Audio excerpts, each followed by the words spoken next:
நீ ரொம்ப நாள் நடக்காது தம்பி. இந்த தேர்தல் இவன் போட்டு இந்த எஸ்ஐஆர் மட்டும் செயல்படுத்திட்டான். 29 தேர்தல்ல அவன் தீர்மானிப்பான். நீ ஒண்ணு தள்ளி விடுவான், ஓட்டு போடாங்கிட்டுருவான். இது இந்தி பேசுற இன்னொரு மாநிலமாகும். நமக்கிட்ட இருக்கிற பிரச்சனைகளை நீங்க புரிஞ்சுக்கணும். 8 கோடி தமிழர்கள், 1.5 கோடி வன்னியர், 1 கோடி கன்னடர், கவுண்டர், 1 கோடி தெலுங்கு, தேவர் எல்லாம் பேசுவோம். எத்தனை கோடி நீ இருந்தாலும் வன்னியர் 1.5 கோடியா? வன்னியனா நிக்க மாட்டா. ஒன்னா கவுண்ட 1.5 கோடியா? ஒன்னா நிக்க மாட்டாய். முக்குளத்தோர் கல்லர் மரவர் அகமுடையரா? நிக்க மாட்டாய். மரவனை நிறுத்தின அகமுடையர் போட மாட்டாய். கல்லனை நிறுத்தின மரவன் போட மாட்டாய். பறையரா ஒன்றாக மாட்டாய். நீ சாதியாபமும் ஒன்னா நிக்க மாட்டாய். நீ மொழி இனமாவும் நிக்க மாட்டாய்.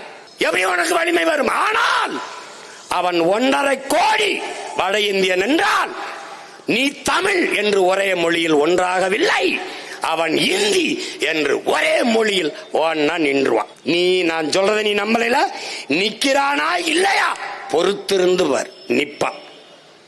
அப்போது பெருத்த லார்ஜஸ்ட் கம்யூனிட்டி நார்த் இந்தியன் இந்திக்காரன் வந்துருவான்.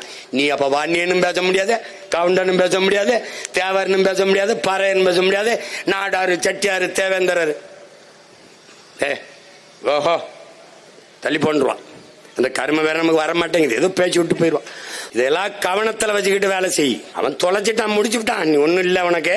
அதனால கடைசியா அந்த ஓட்டு வச்சிருந்தது 1000-500 வித்து பொழைச்சிக்கிட்டு இருந்த. அதையும் எடுத்துட்டாப்ல.